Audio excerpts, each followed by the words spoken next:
बिहार में आए दिन हत्याएं हो रही हैं और इस मसले को लेकर सीएम नीतीश पर दबाव भी बढ़ रहा है।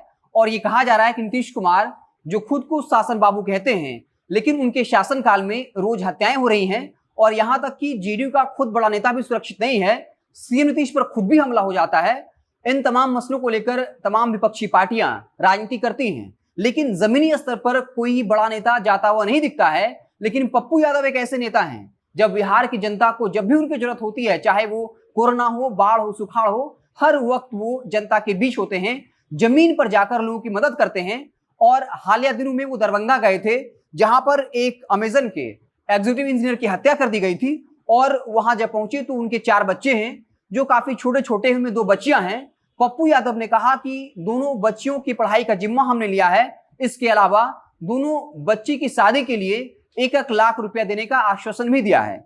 अपने फेसबुक पोस्ट पर लिखा है, हत्या हत्या हत्या, कोई उपराष्ट्रपति बन रहा है, किसी को मुख्यमंत्री बनना है, कोई एमएलसी चुनाव में अपराधी माफिया को जिताने में लगा है, लेकिन हर रोज हो रहे हत्या, बलात्कार, लूट से किसी को मतलब नहीं है। पटना सिटी में 6 दिन में 6 हत्या हो गई।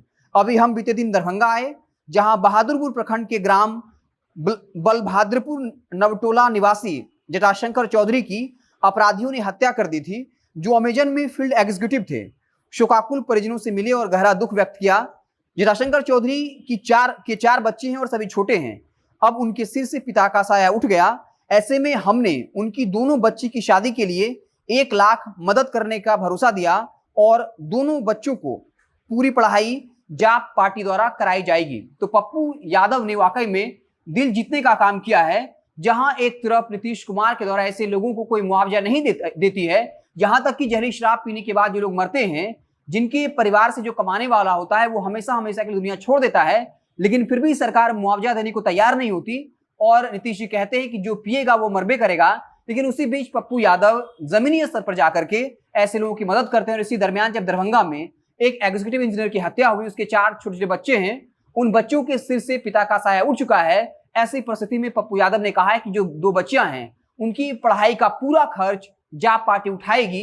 इसके अलावा 2 बच्चियों की शादी के लिए हमारी तरफ से 1 लाख रुपया देने का हमने भरोसा भी जताया है। तो साफ तौर पे बिहार में आए दिन हत्याएं हो रही हैं। यहां तक कि आपको पता होगा कि जेडीयू के प्रदेश सचिव थे, एक बड़े कुशवाहा नेता, उनकी हत्या हुई और कल ही उनको श्रद्धांजलि दिया गया। और कुशवाहा नेताओं ने कहा कि सरकार में कुशवाहा नेताओं को एक एक करके टारगेट किया जा रहा है। लेकिन सच बात यही है कि अपराधी जाति देख के टारगेट नहीं कर रहे हैं, बल्कि वो बेलगाम हो गए। उनको प्रशासन से डर नाम का चीज नहीं रह गया, क्योंकि उनको पता है कि इस वक्त पुलिस प्रशासन, पूरा महकमा शराब ढूंढने में लगा हुआ है। उसे इस बात के लिए टाइम नहीं है कि आखिर कौन किसी हत्या कर रहा है, बल्कि पुलिस प्रशासन तो एक बोतल शराब ढूंढने में लगी हुई है। आप देखते रहे जनता जंक्शन। जैसे ही कोई और बड़ी खबर आएगी तो हम उससे आपको इत्तला करेंगे। बहुत बहुत धन्यवाद।